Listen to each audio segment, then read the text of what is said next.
Allô, allô. C'est bon? Bon, alors, merci de nous accorder quelques instants parce que vous arrivez de Toulouse, Lucie. Et Jacques, il arrive de Grignoles. Alors bon, mais enfin, c'est bien gentil de nous recevoir. Vous êtes là pour une réunion à laquelle nous n'assisterons pas, mais qui est censée préparer des controverses. Vous allez nous en dire plus. Des controverses qui auront lieu à Bergerac au début juillet. Voilà, et ben, c'est bien gentil de nous en dire plus. Ouais, tout à fait. Vous tenez le micro, ça m'arrange. Bonjour, déjà merci de nous recevoir. Alors oui, nous sommes là pour présenter les controverses européennes, qui est une manifestation ancienne, qui a 24 ans d'existence maintenant et qui cette année quitte le Gers pour la Dordogne. On sait pourquoi ? Parce qu'on avait déjà la volonté d'aller dans d'autres territoires où les questions agricoles sont importantes. La Dordogne nous semble un territoire très favorable pour aborder toutes ces questions, puisqu'il y a une agriculture qui est assez plurielle et ça nous plaisait bien et très diverse. Alors c'est gentil de faire ça parce que je crois que vous étiez à Marciac jusqu'ici pendant 20 ans. Et Marciac, c'est quand même un lieu connu de beaucoup de gens, pour d'autres raisons que l'agrobiologie peut-être, mais tout de même. Alors on était effectivement adossé au festival Jazz in Marciac et puis voilà, on déménage ailleurs, on espère s'ancrer durablement dans le territoire du Bergeracois pour ces controverses européennes. Donc c'est les 10, 11 et 12 juillet, c'est au cloître des Récollets, donc à côté des quais, dans un endroit qui est plus que magnifique. Hein. Et le thème cette année, c'est « Mais que fabriquent les prospectives ?» sur les questions agricoles et alimentaires. Voilà, donc l'idée c'était vraiment de questionner la multiplicité des prospectives agricoles et alimentaires aujourd'hui, qui portent sur des questions très diverses, agriculture et changement climatique, agriculture et énergie, l'alimentation durable.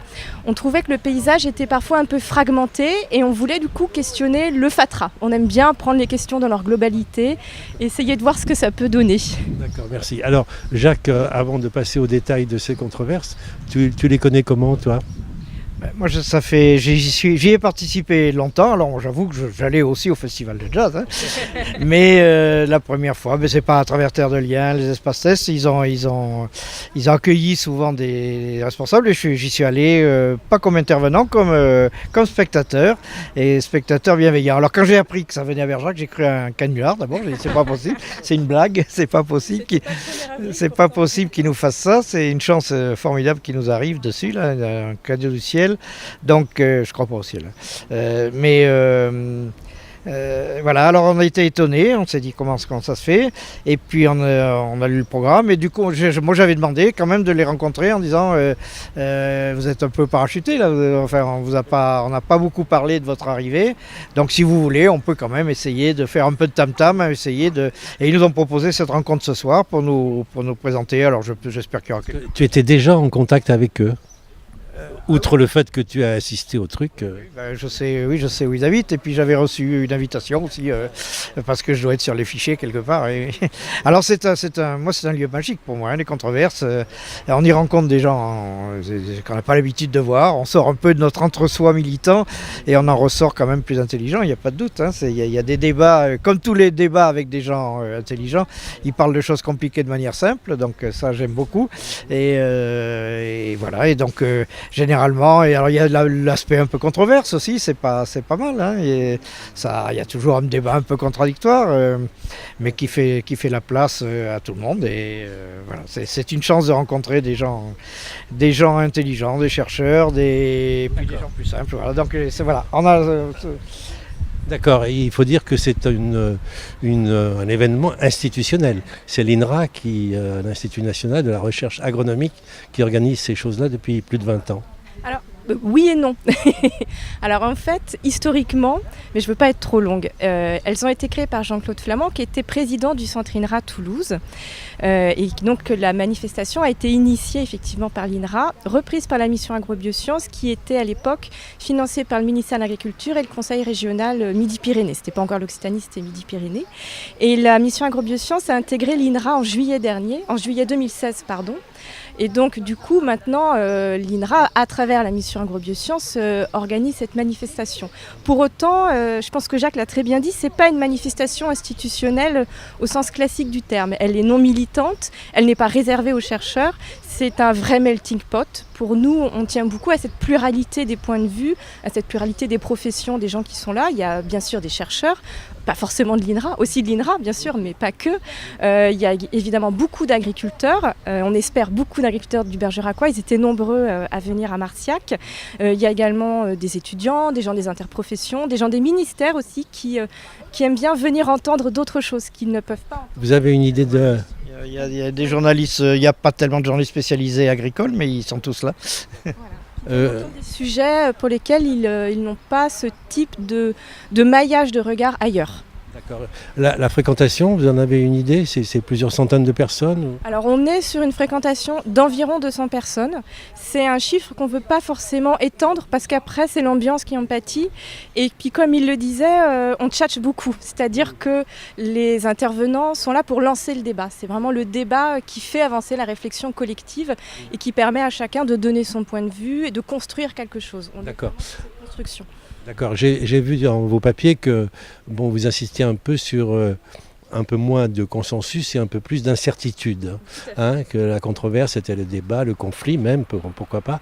Alors est-ce que vous pourriez donner quelques exemples des résultats de cette volonté de controverse et d'insister un peu sur les dissensus plutôt que sur les consensus? La controverse, c'est pas un gros mot en soi. Le désaccord n'est pas quelque chose de mauvais.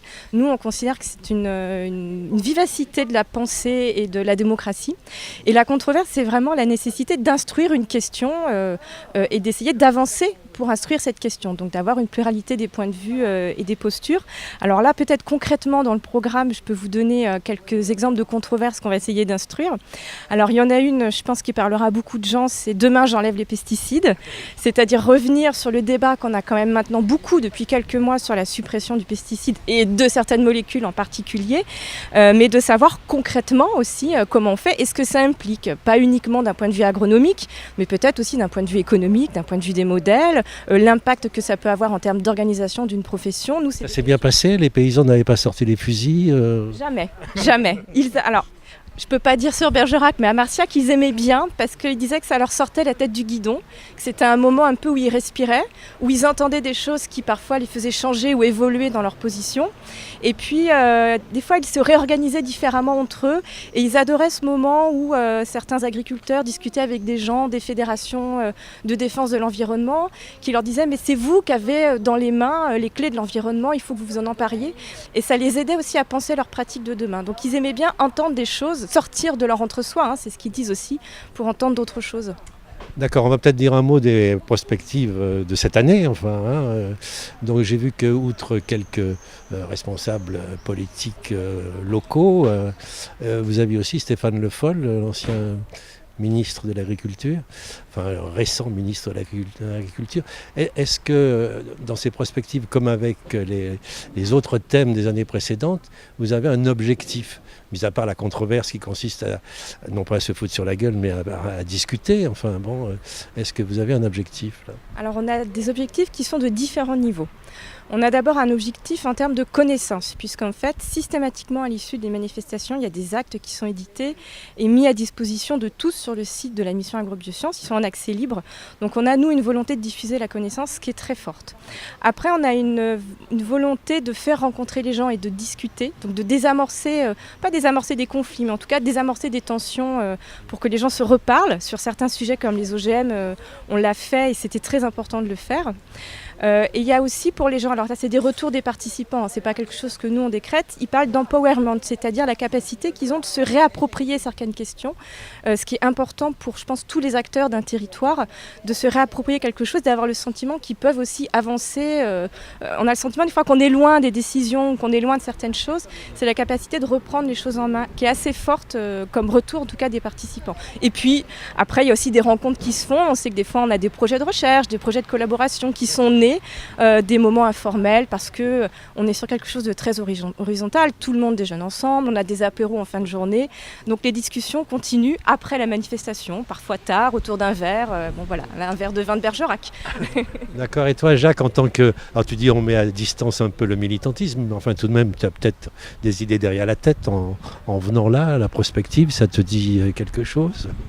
Oui, mais j'aime. C'est souvent à Marcillac, aux controverses, que j'ai entendu parler d'une évolution sociétale, de réflexion qui corrobore un certain nombre de choses qu'on met en pratique dans nos actions militantes sur l'installation, la transmission, les espaces nécessaires de lien, tout ça.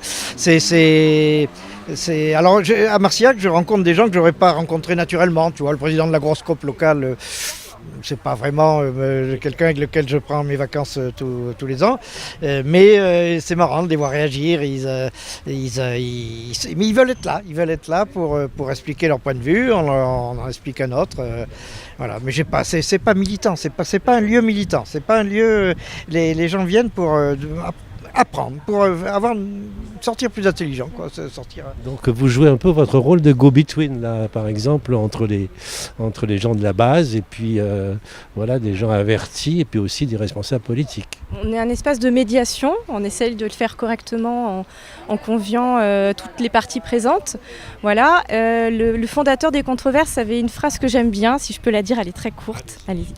Il disait que ce n'est pas un lieu d'exposition des idées, c'est-à-dire c'est pas un lieu où on va porter un point de vue fermement sans en démordre, mais un lieu où l'idée s'expose et où elle s'expose aux remarques, aux critiques et aux autres opinions. Et je pense que c'est assez juste. Après, peut-être que vous ne serez pas d'accord, mais en tout cas, c'était la philosophie. Oui, si. Et alors nous, on est heureux parce que j'ai appris un mot nouveau aujourd'hui. C'est quelqu'un qui l'a dit dans une réunion à propos de... On est allé voir plusieurs espaces CES autour de Bergerac. Et il y en a celui qui venait avec nous, là, qui est un chercheur de Bordeaux, a dit vous présentez une agriculture rayonnante. Voilà. Alors c'est vrai qu'on a tendance à avoir une agriculture un peu triste actuellement et des jeunes là qui ont une formation générale, qui s'installent, qui réfléchissent, qui établissent leurs projets, qui cherchent en agronomie, et ils disent c'est une agriculture rayonnante et ça me plaît bien. Et c'est quand on sort de Marcillac, c'est ludique aussi quand même Marcillac. Hein. Enfin Bergerac, c'est vrai qu'il faudra s'habituer à dire Bergerac. Quoi. D'accord, je vais me faire un tout petit peu l'avocat du diable pour finir. On ne vous reproche pas de peindre en rose des choses un peu sérieuses. Il se trouve que Canal Pop, on a filmé des rencontres sur le changement climatique et c'était un peu plus catastrophiste que vous n'avez l'air de... Enfin, la catastrophe dans la prospective, ça joue un rôle. Alors oui, c'est d'ailleurs un des points de départ du sujet de cette année. Parce que l'année dernière, on avait Étienne Klein et Daniel Cohen qui ont parlé des questions économiques et on se posait la question de ce sentiment d'avoir un horizon bouché. C'est un peu, le catastrophisme, on est en plein dedans. Et on se disait comment la prospective aborde ça. À partir du moment où l'horizon est bouché, comment on fait pour se projeter et penser l'avenir. Et donc c'est aussi pour ça, quand on disait que fabriquent les prospectives, c'est à partir du moment où elles nous prédisent uniquement des horizons bouchés ou non souhaitables, ça devient compliqué de se projeter dans l'avenir. Donc c'était aussi un des fils qu'on voulait tirer et que je pense qu'on mettra en débat très certainement la première journée.